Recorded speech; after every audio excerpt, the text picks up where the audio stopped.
সম্মানিত ভিউয়ার্স, কেমন আছেন সবাই? আশা করি আল্লাহর রহমতে ভালো আছেন, সুস্থ আছেন। আপনাদের সাথে আমি রয়েছি মোহাম্মদ রাশেদ মুশারফ, শিক্ষক নিবন্ধনধারী, কারিগরি শিক্ষা ও trade instructor, Itna Nurpur DD মাদ্রাসা, ইটনা, কিশোরগঞ্জ। সম্মানিত ভিউয়ার্স, আমার নিজ জেলা জামালপুর ও নিজ উপজেলা সরিষাবাড়ি উপজেলা। সম্মানিত ভিউয়ার্স, আপনারা দেখছেন ভোকেশনাল টিভি। সম্মানিত ভিউয়ার্স, আজকের আলোচ্য বিষয় সার্টিফিকেট লিমিটিং দিয়ে সরকারি চাকরির ভাইবা দেওয়া যাবে কি? সম্মানিত ভিউয়ার্স, এই বিষয়টি নিয়ে অনেকে আমাদের হোয়াটসঅ্যাপ এবং মেসেঞ্জার, ব্যক্তিগত মেসেঞ্জার্সে অনেকেই বিষয়টি বলেছেন।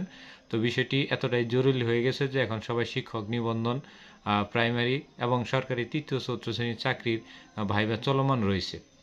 তো সেই হিসেবে বলবো যে শিক্ষক নিবন্ধন সহ সরকারি দ্বিতীয়, তৃতীয়, প্রথম যে কোনো চাকরি হোক না কেন, লিমিটিং করা, এসএসসি, ইন্টার, অনার্স, মাস্টার্স সহ যে কোনো সার্টিফিকেট লিমিটিং করা সরকারি, আধা সরকারি, স্বায়ত্তশাসিত এবং বেসরকারি ভাইবা দিতে পারবেন। এবং লিমিটিংয়ের কারণে আপনি কোনো ভাইবাতে আপনাকে অকৃতকার্য করবে না এবং লিমিটিংয়ের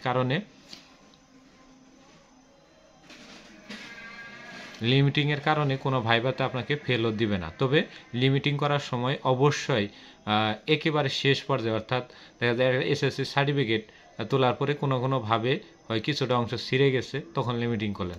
এই ধরনের লিমিটিং না, একদম নতুন থাকা অবস্থায় লিমিটিং করে নেবেন। এবং লিমিটিং করার সময় যেন একজন ভালো কম্পিউটার অপারেটর বা যারা লিমিটিং করে এরকম দক্ষ একজনের কাছ থেকে করে নেবেন, যাতে কোনো ধরনের অক্ষরে ওইখানে পুরা না যায়, কিংবা কোনো অক্ষর ছিঁড়ে না যায়, কিংবা অস্পষ্ট কোনো অক্ষর না বোঝা যায়।